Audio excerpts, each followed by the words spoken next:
coisas. Mas eu vou começar daí, então.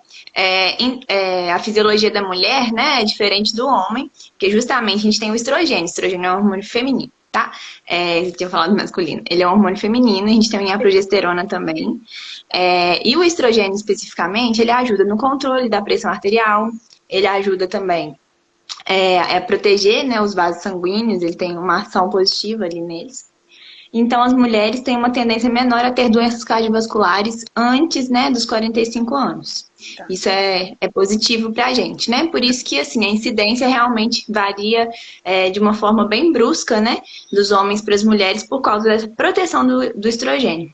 E além disso, eu estava falando que existem as mulheres que são saudáveis, né, que elas não têm nenhuma doença, que são as mulheres que têm alguma doença de base, né, e elas vão ser também tratadas de maneiras diferentes.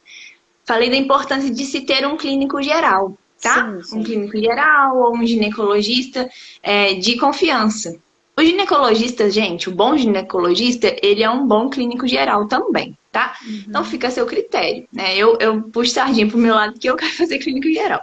Mas se você tiver um bom ginecologista, uma boa ginecologista, vale a mesma coisa que um clínico geral se ele for um bom médico, ok?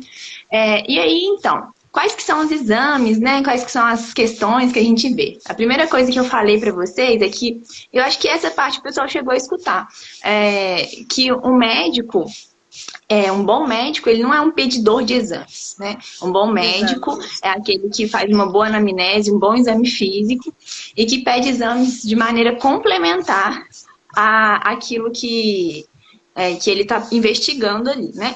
Por isso mesmo, uma pessoa saudável, ela precisa de pedir exames para, né? O médico vai precisar pedir de 2 em 2, de 3 em 3 anos, né? Ela não tem uma queixa, certo? A não ser, por exemplo, eu tô com uma dor específica e aí parece, por exemplo, infecção urinária, daí eu peço um exame de urina, né? Algo assim, mas eventual, né? Você não vai ficar pedindo aquela quantidade de exames sempre sem necessidade, tá? Então, gente, coloquem isso na cabeça de vocês. Médico bom é médico que te examina, que sabe essa história. Não é médico que pede exame, tá? O exame, por si só, ele não diz nada se você não sabe a história do paciente, se você não examinou esse paciente.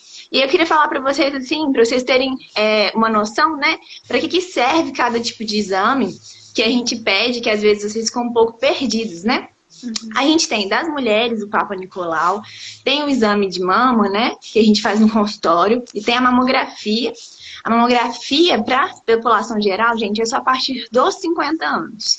Para quem tem uma história de uma mãe, né, ou uma avó, um parente próximo que teve câncer de mama, a gente começa a investigar com a sua idade 10 anos antes do câncer. Por exemplo, a sua mãe teve câncer aos 40 anos. Você começa a fazer mamografia com 30 anos, tá? Então, essa que é a diferença. Você não sai pedindo mamografia desde sempre para todas as mulheres, não, tá? Entendi. E o Papa Nicolau, gente, eu tava falando da importância dele porque ele é um exame para que a gente previna o câncer do colo de útero, que é um câncer muito complicado se ele se estende. Mas ele é um câncer, gente, que demora muito tempo para se desenvolver. Então, se a gente tem um tratamento adequado, né, uma prevenção adequada, provavelmente você não vai ter ele, tá? Como que a gente vai prevenir, né? Além de fazer o Papa Nicolau, que não necessariamente é anual, se eu tenho 2 Papa Nicolau dois Papa Nicolau negativo, né, sem nenhuma alteração, eu posso fazer só dali a 3 anos novamente, tá? Além disso, gente, eu preciso vacinar contra o HPV. O HPV tem vários tipos. Ele é um vírus, tá? Ele tem vários tipos diferentes. E ele é o principal fator de risco para o câncer de colo de útero. 99% das mulheres que têm câncer de colo de útero, elas têm HPV, tá? Então, assim, ele é praticamente a causa do câncer de colo de útero. Que interessante. E aí, por que a vacina é tão importante? Porque ela previne justamente aqueles tipos mais agressivos do HPV, que geram câncer. Porque os tipos que geram câncer não são os tipos que geram verrugas. Porque o HPV também gera aquelas verrugas né, na região genital e etc. Mas a vacina previne contra aqueles tipos mais agressivos que geram um câncer de colo de útero, tá? Então, se você é mulher na idade fértil, você tem que se vacinar contra o HPV. até as mulheres que já têm o HPV têm que se vacinar contra o HPV. Por quê? Porque o tempo de desenvolvimento, né, desse câncer é muito, muito lento. E se você se vacina, você ajuda seu sistema imunológico a combater melhor esse vírus e a expulsá-lo, entende? Então a vacina é importante até mesmo para quem tem, tá? Infelizmente o SUS, ele só disponibiliza de 9 até 14 anos para meninos e meninas, né? Que os meninos também têm que se vacinar. Mas aí você consegue na rede particular e eu falo, gente, isso é um tipo de vacina que vale a pena pagar por, tá? Porque ninguém quer ter esse tipo de câncer, esse tipo de transtorno no futuro, certo? Importante, vacina não te isenta depois, né? Você tem que continuar fazendo o Papa Nicolau, no tempo que você tiver de fazer. Por quê? Porque, igual eu falei, ela só previne contra aqueles tipos mais severos, tá? Então você precisa fazer da mesma maneira. Além disso, gente, né? Isso, eu tô falando assim de doenças que são mais típicas de mulheres, de questões que são mais típicas de mulheres, né? Mas aqueles exames gerais que a gente pede. Por exemplo, TGE ou TGP é para ver a função do seu fígado. O perfil lipídico que a gente pede lá, colesterol, triglicerídeos e tal. Isso também é um exame geral que a gente faz aí num paciente saudável de 2 a 3 anos, né? Mas se um paciente tem já uma doença, aí muda, né? Um paciente que é obeso, uma paciente, nesse caso, obesa, diabética, tem hipertensão ou tem uma dessas coisas, pelo menos. Eu faço, pode variar, de 6 em 6 meses até 1 ano em 1 ano, tá? O intervalo vai ser menor do que uma pessoa que fosse saudável, ok?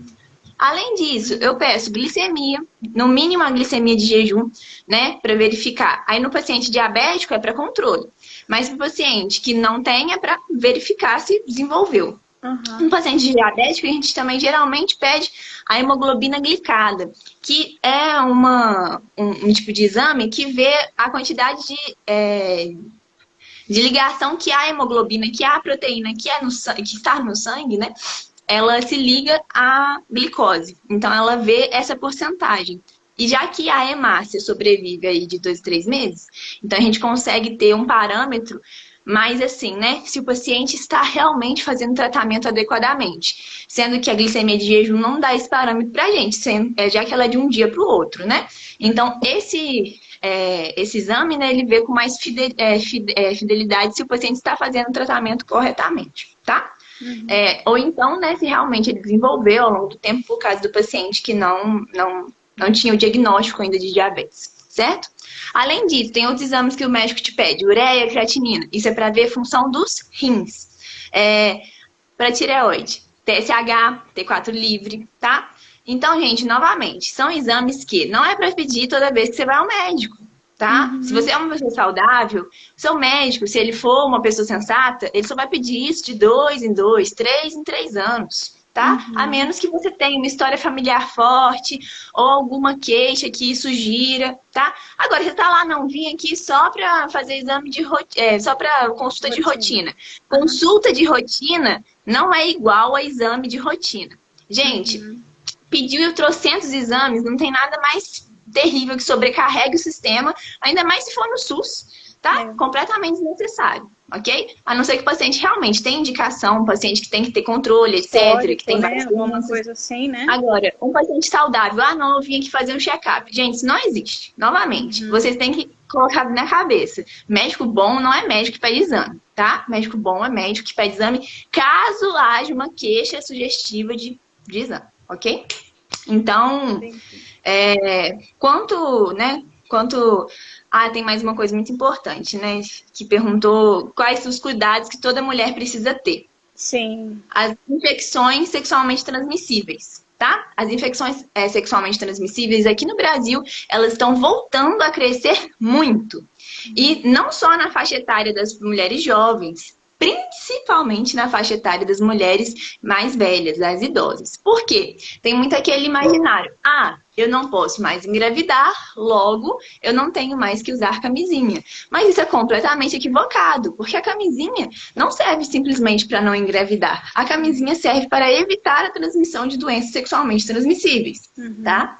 Então, né, agora que mudou a nomenclatura, é infecção sexualmente transmissível. Então, essa é uma outra questão que as mulheres precisam se atentar, tá? Porque no nosso caso, né, principalmente, por exemplo, com a questão do HPV, as consequências de uma doença sexualmente transmissível pode ser muito drástica, tá? Então, é algo que precisa ser realmente visto, cuidado, tá? Acho que, assim, para falar sobre essa pergunta, seria isso mesmo. Geral, né? Tá. Então, vamos para a segunda pergunta. E quem está aí pode ir mandando também.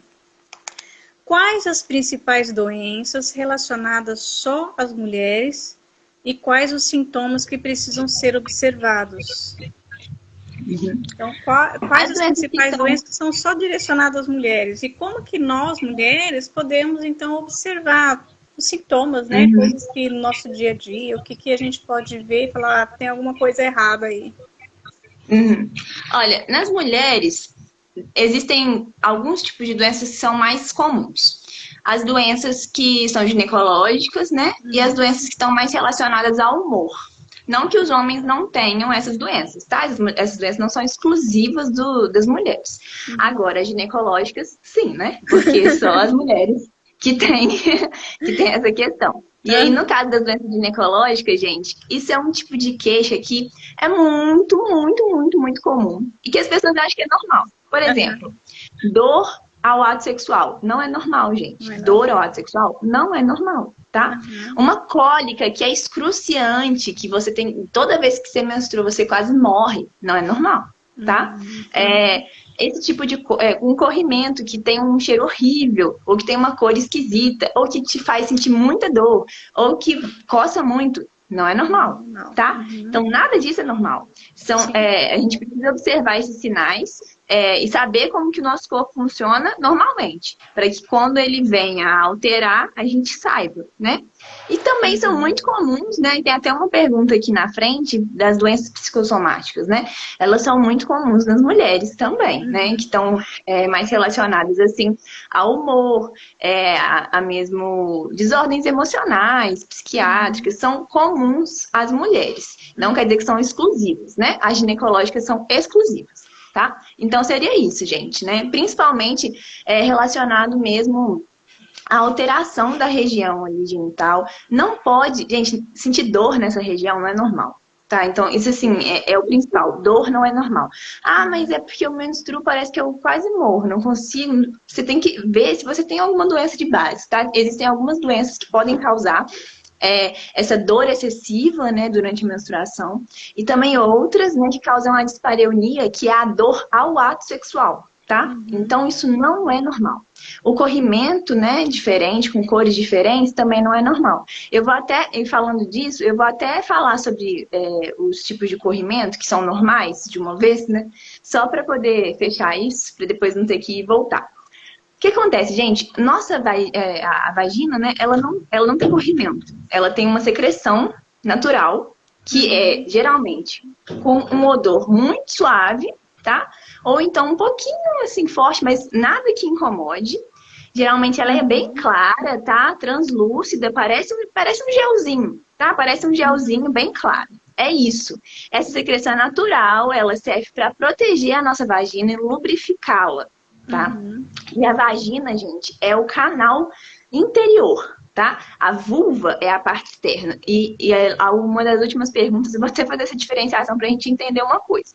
Mas, enfim, nossa vagina não tem corrimento, tá? Ela tem uma secreção natural. Agora, os corrimentos, aí eles são fruto de uma desregulação.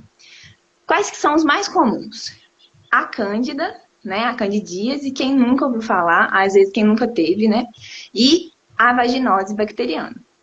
A candidíase tem um corrimento que parece nata de leite. É igualzinho nata, tá? O corrimento da candidíase parece nata de leite, ele é bem grossinho e parece nata. E coça muito, coça muito.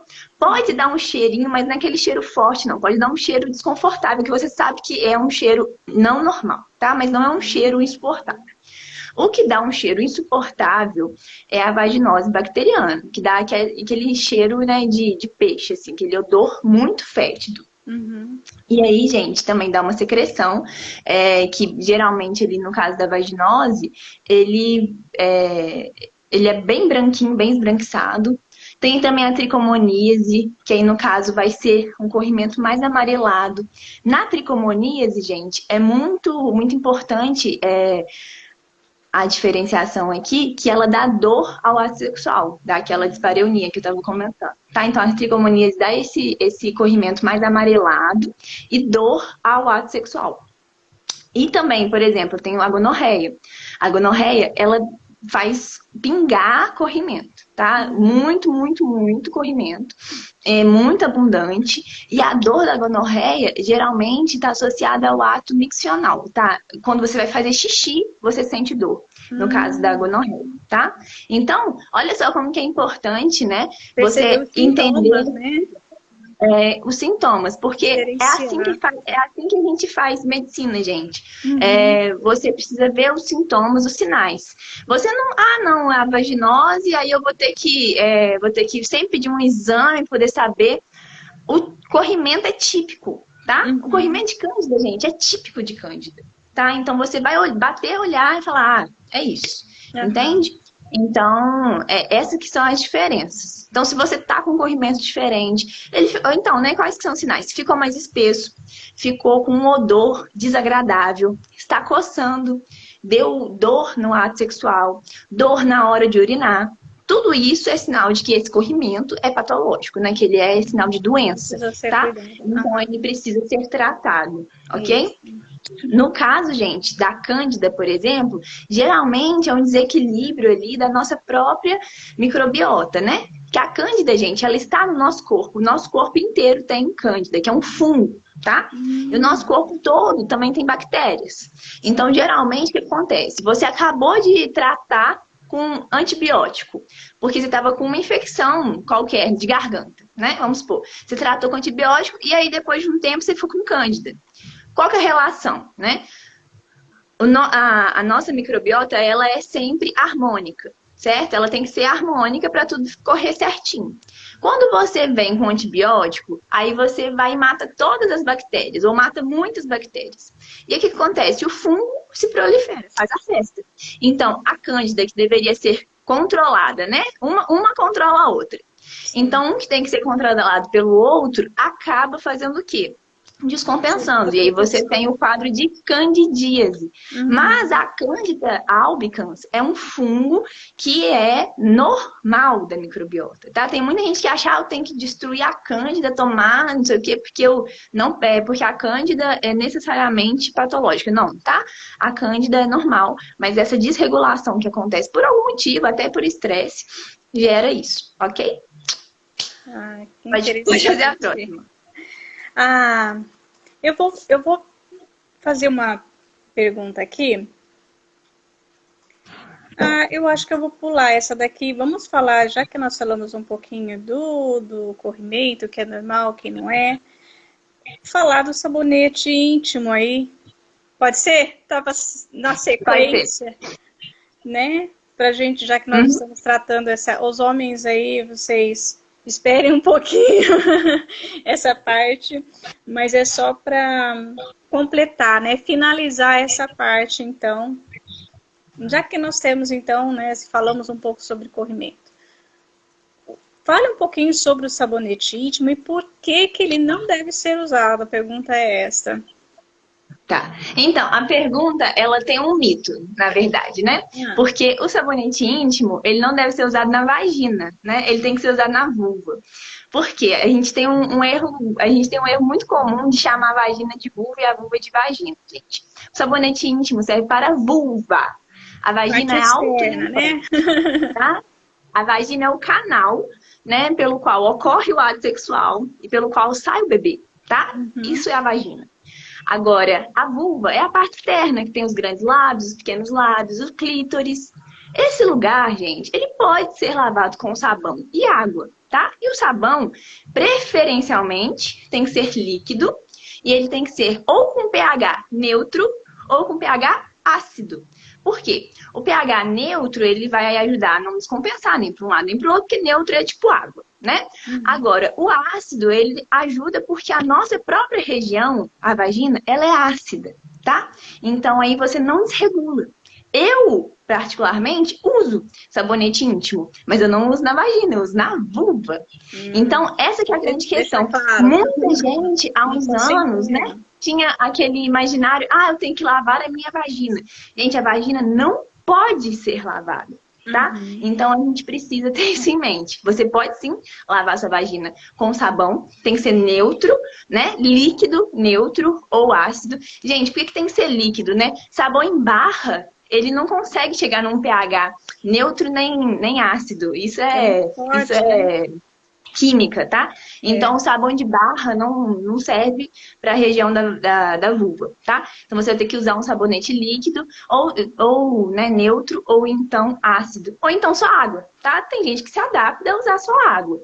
Mas, de qualquer forma, você tem que limpar aquela região. Se para você funciona só água, ok. Se para você funciona o sabonete, que é o líquido, só que neutro, parabéns também, ótimo para você. Se funciona o sabonete que é íntimo com um pH ácido também, ok, tá? Só não pode de jeito nenhum limpar o canal, porque o canal não deve ser limpo, ok? A Carol, gente, tem a Carol Marques, ela, uma amiga minha aqui de Instagram, né, de bloguinho, ela fala muito sobre isso no blog dela e dá umas dicas ótimas.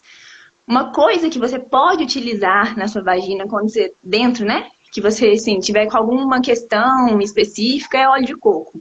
Óleo de coco ajuda tanto a limpar quanto a lubrificar. Enfim, é muito bom, tá? Então, sigam a Carol. Depois eu coloco falou aí, o Instagram que eu ouvi sobre isso, né? Da questão do óleo de coco na parte interna. Eu fiz um vídeo no canal sobre óleo de coco. Falei, não vou deixar muito exposto aqui, mas já me falaram isso. Realmente é interessante usar o óleo de coco.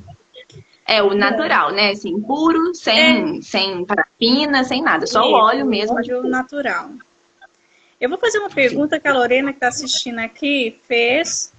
Ela perguntou assim: como ter uma rotina básica com a pele a partir dos 30 anos? Como ter uma rotina básica com a pele a partir dos 30 anos? Ela falou que a pergunta é para mim, eu vou falar a minha parte, mas você também vai falar a sua. Bom, Lorena, acho que a rotina básica de cuidado tem que começar desde cedo mesmo, né? Sempre a gente fala que tem quanto mais cedo, melhor. Mas o que eu falo sempre para as minhas alunas, para quem tem me acompanhado aí, são 3 coisas que eu coloco como rotina que são super importantes. A primeira, água, muita água, porque isso reflete diretamente na nossa pele. A segunda, uma hidratação correta. Todos os dias você vai hidratar o seu rosto. Independente, tem muita gente que fala assim, eu tenho o rosto oleoso, por isso não preciso de hidratante. Precisa sim. Todo o rosto precisa de hidratação, né? De um hidratante próprio, lógico que um rosto oleoso vai usar um hidratante específico para ele, mas todos precisam de uma hidratação, sim. E o protetor solar também é fundamental. Esses são cuidados básicos. Ela falou, a pergunta foi rotina básica, são 3 coisas que eu faço, que eu falo e faço sempre. Muita água, muita hidratação na pele e o protetor solar. Todos eles servem para proteger a sua pele, firmar a sua pele, hidratar a sua pele. Te ajuda aí a partir dos 30 anos a seguir aí com o cuidado básico. E para quem me segue aí, já está fazendo as maquiagens, está usando direto, nunca dormir de maquiagem. Isso é fundamental. Tem gente que ama maquiagem, mas odeia tirar. Gente, isso não ajuda a pele precisa respirar, a pele precisa estar limpa para você dormir. E nada melhor do que você, antes de dormir, gente, mesmo tanto cansado, tira tudo, lava bem o rosto e passa o seu hidratante antes de dormir. Com certeza você vai estar preservando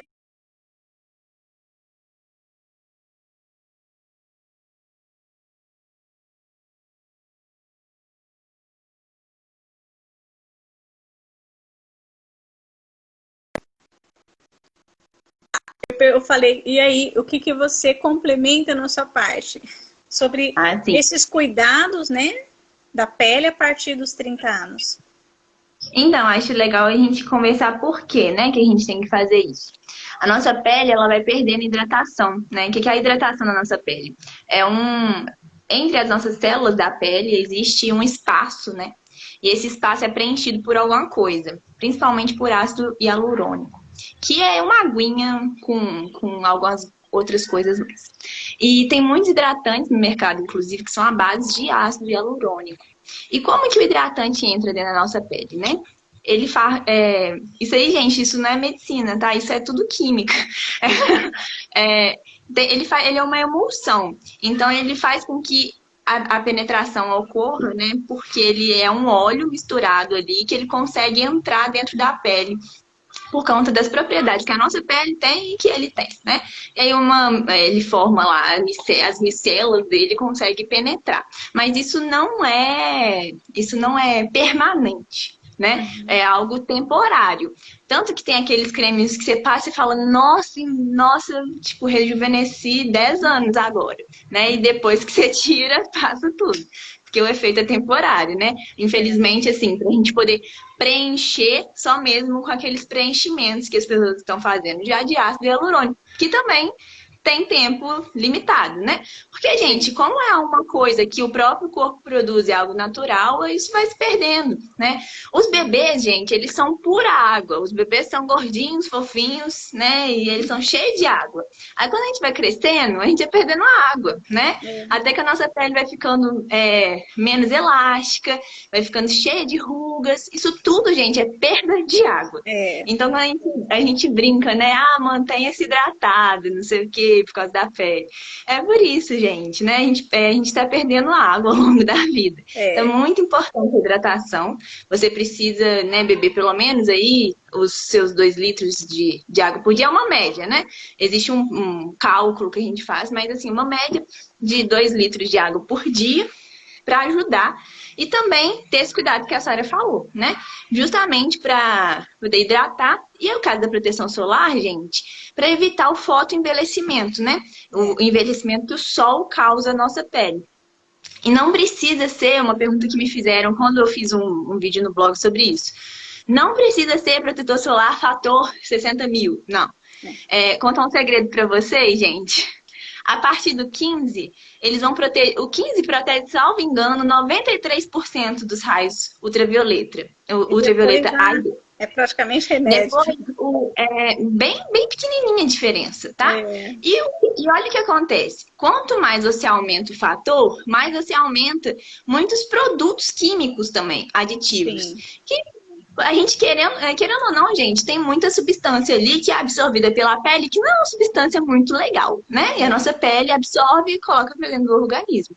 Então, gente, fator 15, fator 30, já tá ótimo. Não precisa fator 50, 60, 100. Isso é ilusão, gente. O fator 60 ou 70, agora fugiu aqui, mas ele protege 98%, tá? O 15 protege 93%. Então, assim, a diferença de preço é astronômica, né? Então, para você ter o cuidado com sua pele, você não precisa gastar muito, né? E precisa entender também que essas diferenças, assim, são bem pequenininhas, que não tem necessidade, tá? É verdade.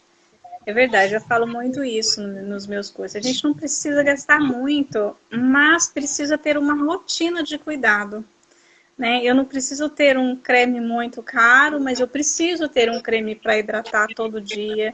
Eu não preciso ter um protetor caro, mas eu preciso ter algum que, pelo menos nos horários que eu realmente fique na rua, tem que usar. Porque são cuidados aí que você vai colher no futuro, com certeza, né? Sim. Isa, tem uma pergunta aqui, você passou até, deu uma pincelada por cima, mas é uma pergunta que é bem interessante. Nós estamos este mês falando um pouco sobre depressão e eu acho que é importante nós entendermos e conhecermos um pouco o que são doenças psicossomáticas, né?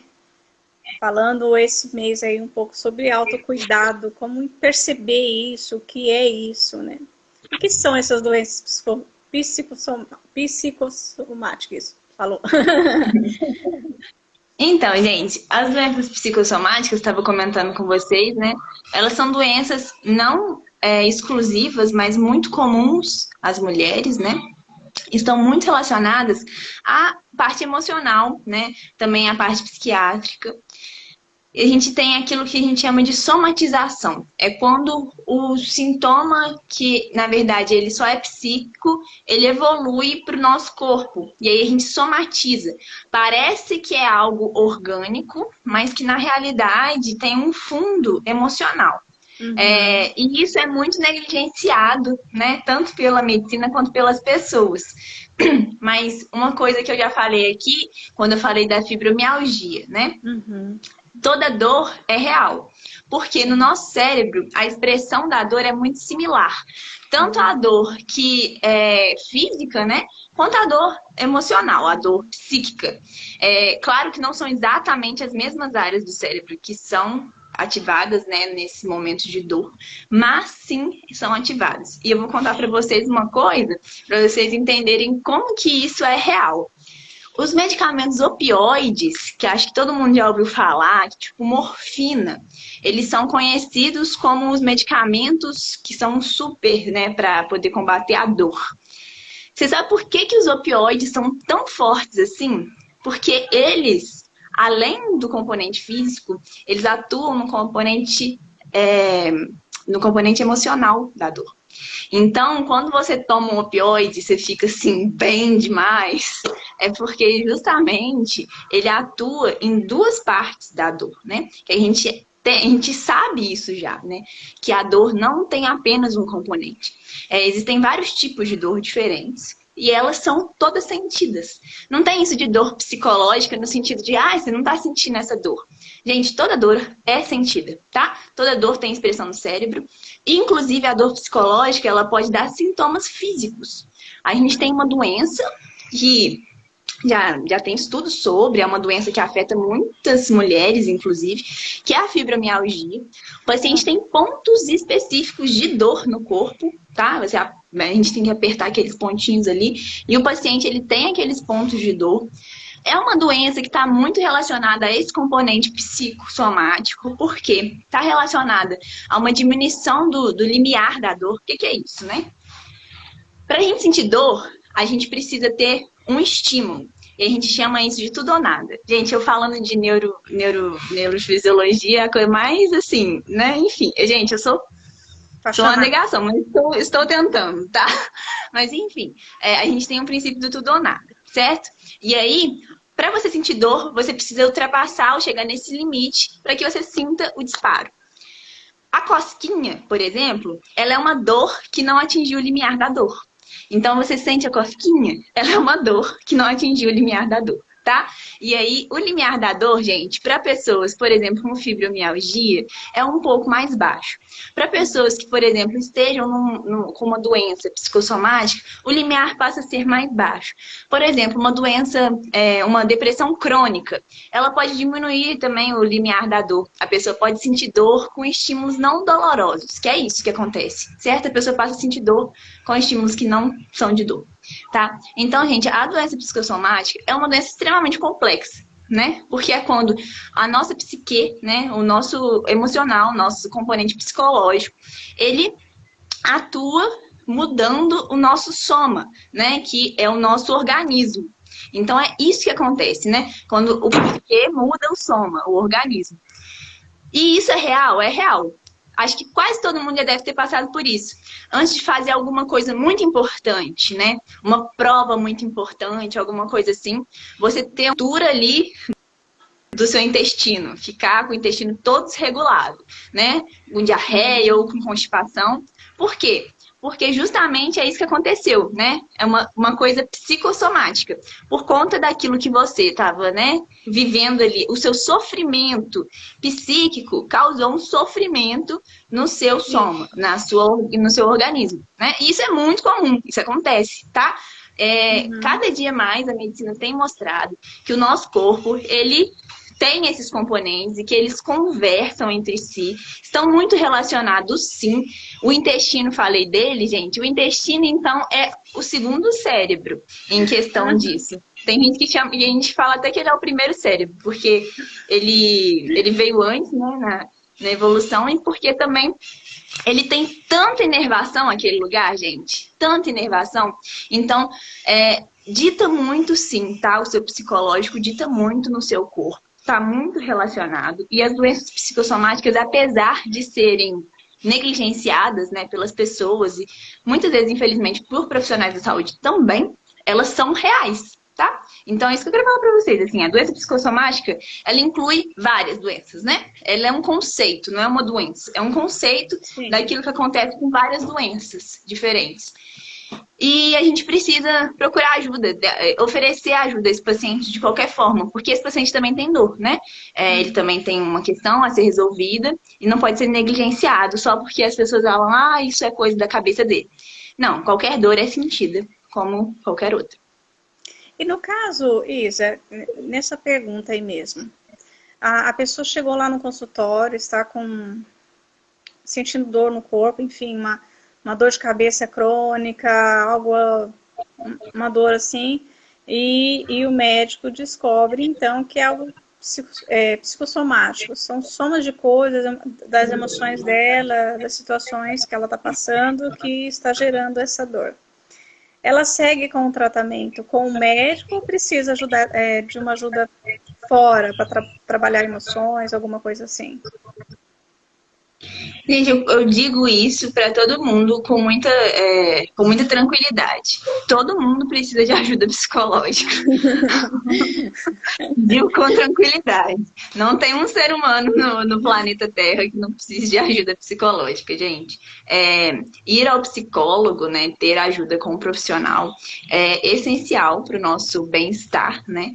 Ainda mais num tempo que a gente vive em que as pressões são muito grandes, então a maioria das pessoas vai ter pelo menos um episódio de alguma questão mesmo psicológica mais exagerada, pode ser que venha se manifestar como doença também, né? Aí no caso, por exemplo, a pessoa vai ter uma depressão, uma ansiedade, enfim, ou ela pode ter pelo menos um episódio, né? Pode, enfim, tem várias questões, né? Mas sim, todo mundo precisa de ajuda psicológica, tá, gente? Recomendo muitíssimo. O tratamento eu enxergo a medicina muito, a saúde, como algo multifatorial e que necessita de vários profissionais. Eu vou ser médica daqui a 2 anos. Daqui a 2 anos não, gente. Daqui a algum tempo, porque eu não faço ideia de quando vai voltar a minha aula, mas enfim, daqui a algum tempo eu vou ser médica. E eu digo isso, gente, com tranquilidade novamente. O médico não vai resolver todos os problemas, você tem que tirar isso dessa cabeça. Você precisa, se você quer viver uma vida boa, você precisa pelo menos ter um nutricionista, sim, você precisa ter um educador físico, sim. Você precisa ter um fisioterapeuta, sim. Inclusive eu não vivo sem, tá? Então, é muito importante. O médico trabalha junto com os outros profissionais. E o psicólogo está aí também para isso, tá? Então, tem um profissional de confiança. Claro que não necessariamente vai fazer terapia a vida toda, não precisa. Mas quando você estiver em uma situação que está difícil de lidar sozinho, é muito importante, gente. A escuta de um profissional que é profissional é completamente diferente da escuta do seu amigo. Porque a escuta dele é terapêutica, tá? Ele sabe o que está fazendo. Ele sabe o que dizer a você, né? Ele vai te dar os caminhos para que você aprenda a lidar, né? Claro que você não vai ficar a vida inteira indo, mas ele vai te ensinar a lidar com. Então é muito importante, sim, tá? E aí, no caso, né, voltando lá, o paciente vem no consultório com dor crônica. Nesse caso, né, sem nenhum componente orgânico. Provavelmente, isso está relacionado a uma doença psiquiátrica, tá? Então, esse paciente vai acompanhar, sim, né, no caso, por exemplo, se eu, daqui a um tempo, for a clínica geral dele, eu vou acompanhá-lo e vou sugerir fortemente que ele faça algumas coisas. Quais coisas, né? Vamos supor, no final dessa consulta, o que eu diria para esse paciente, para esse paciente? Olha, eu preciso que você procure um psicólogo. Eu preciso que você comece a praticar uma atividade física que você goste. Não é isso, você tem que praticar atividade física X ou Y. Quero dizer para você o seguinte, a musculação é muito importante. Eu sei que é chata, mas a musculação especificamente tem benefícios muito importantes, principalmente para pacientes que têm diabetes, por exemplo, porque ajuda nessa questão. Mas, se você não gosta mesmo de fazer musculação, é preferível que você faça pelo menos uma atividade física que você goste. Você pode dançar, você pode correr, você pode nadar, você pode fazer qualquer coisa que você goste. Você só não pode ficar parado. Nosso corpo não é feito para ficar parado. Nosso corpo é feito para se movimentar, tá? Sim. E, gente, atividade física é no mínimo 3 vezes por semana, tá? Que são os 100 minutos por semana que a gente tem que fazer. Mas, assim, quanto mais você fizer, né? De modo, né, contínuo, você tem benefícios aumentados também. Olha só que maravilha. Então, gente, atividade física é uma outra coisa que eu sugeri para esse paciente. Por quê?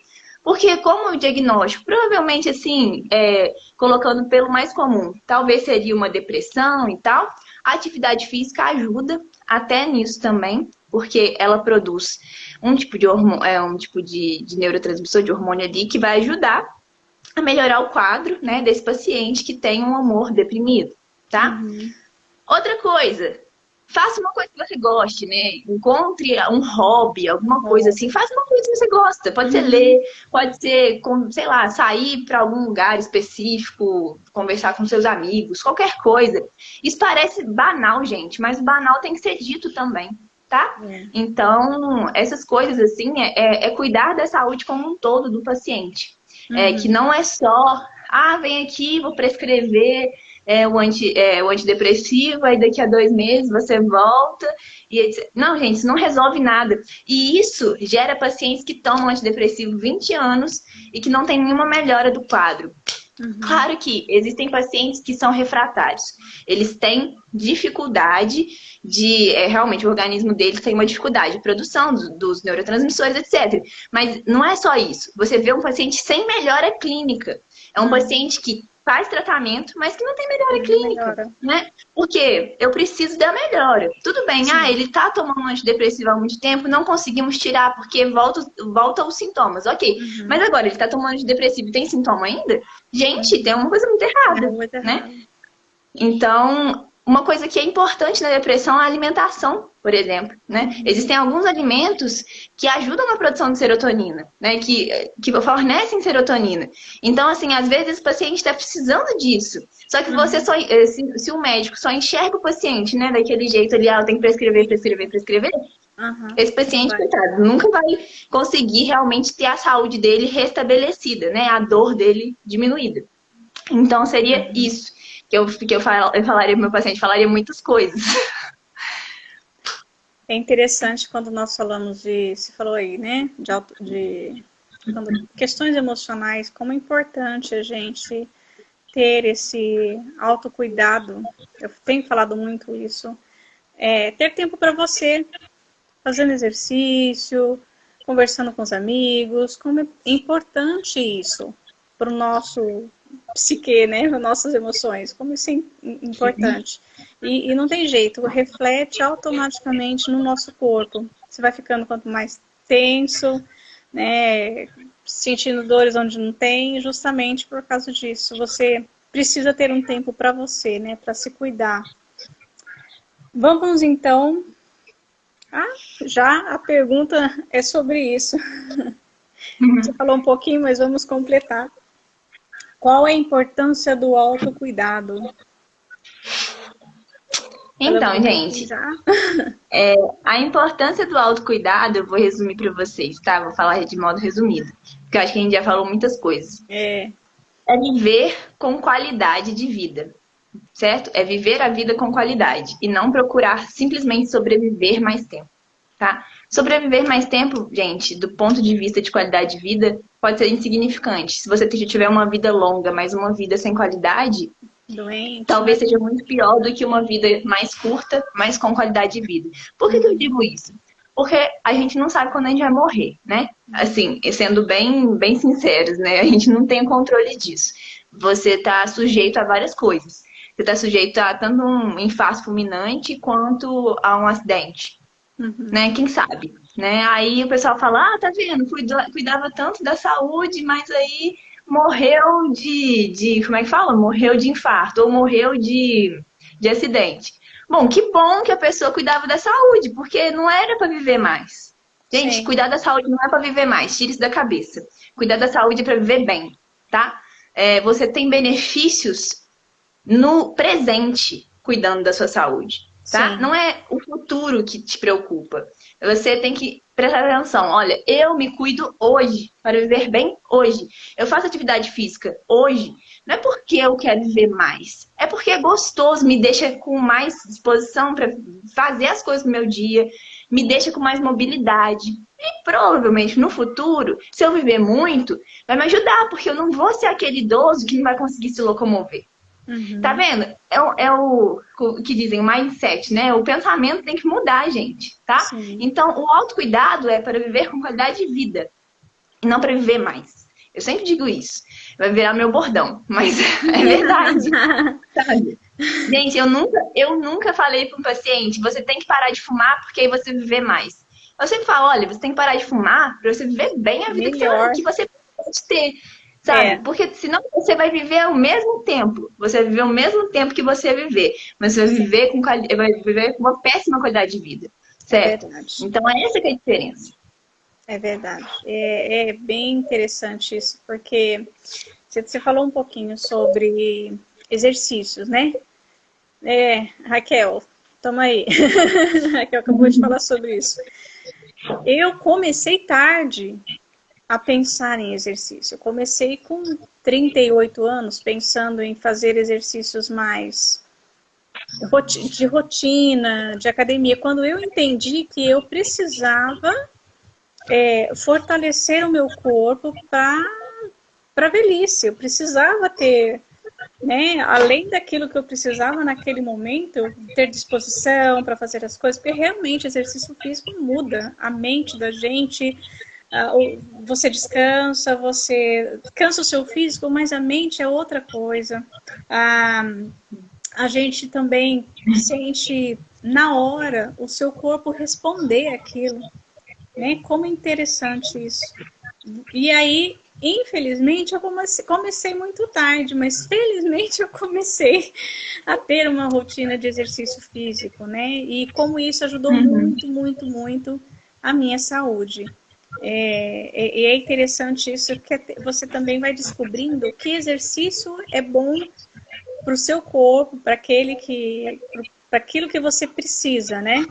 Então, eu descobri, por exemplo, exercícios mais intensos para mim são melhores do que exercícios longos. Então, você vai descobrindo porque o teu corpo vai respondendo de acordo com os exercícios. E isso, depois que eu comecei a fazer e vi os resultados na minha saúde, na minha disposição, eu falo também, sou adepta e acabo falando e compartilhando do que eu posso com quem eu posso, né? É muito interessante isso. Perguntaram como que... perguntaram a questão da dificuldade, né? Falaram sobre isso. Então, tem algumas estratégias que eu vou sugerir para vocês, que vocês podem utilizar, que talvez dê certo para vocês. A primeira, gente, a mais importante de todas é fazer um exercício físico que você goste, tá? Então, o primeiro exercício físico que você vai entrar fazendo, ele precisa ser uma coisa que você goste. Eu gosto de andar na rua, então vá andar na rua, tá? Aí você precisa andar na rua do jeito certo. Porque para você fazer uma atividade física, você tem que ter um aumento da frequência cardíaca. Aí eu vou ensinar para vocês como que vocês vão fazer atividade física. Atividade de intensidade, né, que é a que a gente quer, é aquela que você consegue falar. Tipo assim, você tá cansado, mas você consegue falar, mas você não consegue cantar. Você consegue falar correndo, mas você não consegue cantar correndo. Se você começar a cantar correndo, você vai ter que parar para o seu pulmão pedir arrego, tá? Então é isso, gente. Esse é o tipo de atividade que vocês estão buscando. Uma atividade que você consiga falar, mas não consiga cantar. É bem prático para vocês entenderem, tá? Além disso, companhia. Companhia é muito legal para quem não tem motivação, tá? Então, por exemplo, a Raquel tá falando que não tem motivação. De repente, não sei, né? Se você tem um filho, um esposo, enfim, alguém que possa ir com você. Isso é muito interessante. Uma amiga, tá? Então, assim, ah, mas não tem ninguém, moro isolada, agora pandemia, o que eu vou fazer? Chamada de vídeo. Chamada de vídeo. Gente, é sério, eu falo isso, que teve uns dias que eu fiz com umas amigas minhas, foi bem legal. A gente parou porque os horários são um pouco diferentes uma das outras, assim, aí não dá pra fazer todo dia. Mas é muito bom pra você ter a motivação inicial, pra você ver como faz bem, tá? Então, gente, utilizem dos recursos que vocês têm, tá? À disposição de vocês. Façam uma coisa que vocês gostem. É igual a Sara estava falando. Ah, eu gosto mais de exercício de alta intensidade, né? Não gosto de exercício muito longo, etc. Então faça esse tipo de exercício. Ah, não, eu já gosto de um exercício mais longo, gosto de sair para correr. Então vá sair para correr, tá? Mas vá se locomover, de alguma forma, de qualquer jeito. Precisa se movimentar, né? Eu vou Sim. falar aqui só uma experiência, porque eu posso falar de causa própria, porque eu sempre tive muita dor no joelho, muita dor. Então, assim, muita gente fala assim, mas não consigo porque eu tenho dor, eu tenho dor, eu tenho dor. Então, o que eu fiz? Não adianta a gente começar já se cobrando e fazendo coisas que a gente não tem condições e que a gente não... Porque você vai desistir. Comece a fazer, como a Isa falou, uma coisa que você goste, mas comece devagar. Comece a atingir pequenos objetivos, né? Então, se eu consigo caminhar, vamos supor, eu escolhi caminhar. Eu gosto de caminhar, mas eu não consigo caminhar num ritmo bom. Mais de 15 minutos, caminhe 15 minutos. Na outra semana, caminhe 20. Vai tentando superar os seus limites devagar, mas seja constante, não desista. Porque se você colocar uma meta muito grande, muito difícil, você desiste, né? Então, você precisa ter esses objetivos pequenos, mas tentar. Você falou da live aí, nós aqui entramos em quarentena bem antes do Brasil. E nós entramos, ainda estava inverno, né? Então, neve, frio, não tinha como sair para fazer exercício. E aí nós tivemos que fazer exercício dentro de casa. E aí era correr no lugar. Olha aqueles exercícios que a gente, né, polichinela com as crianças, porque tinha necessidade de se movimentar, porque senão você já está preso, você já está, né, teu psicólogo vai ficando, né, e você tem, o exercício ajuda nisso, você acaba precisando soltar essas emoções, né, tudo aquilo que você tem, fora o exercício, né, aquilo que a parte física, que é muito bom. Então, primeiro tirar da nossa mente que tudo é muito difícil, né? Não consigo, é difícil, não é para mim, eu não tenho idade. Tem que começar. Começa no seu limite, começa com o seu tempo, começa com pequenos objetivos, que com certeza você vai estar aí cuidando da sua saúde, como a Isa falou, não cuidando só para o futuro, mas cuidando para viver melhor mesmo, né? Para agora. Sim, com certeza. E isso que você falou é muito legal. O autofeedback, né? Você se comparar consigo mesmo. Não se compare aos outros. Ah, o fulano, ciclano consegue fazer isso, eu não consigo, nananã. Gente, não existe. Ninguém consegue fazer as coisas no primeiro dia, tá? E você talvez nunca consiga, e tudo bem, você não é uma disputa, não, eu preciso conseguir fazer aquilo ali que o outro faz. Não, você precisa conseguir se movimentar, tá? É isso. Você precisa conseguir ter uma atividade física regular, fazer isso sempre, tomar gosto, sabe? Essas coisas. Não, eu preciso conseguir fazer bananeira. Eu queria saber, não consigo fazer o quê? Mas eu consegui pelo menos fazer ponte. Então era uma coisa que eu não conseguia fazer e agora eu consigo. Então... é uma pequena vitória diária, né? É isso, gente. E eu acho que é só, né? A gente abordou todas as perguntas que o pessoal trouxe pra gente. Sim, eu acho que nós, de todas as perguntas que enviaram pra gente, a gente já conseguiu aí completar.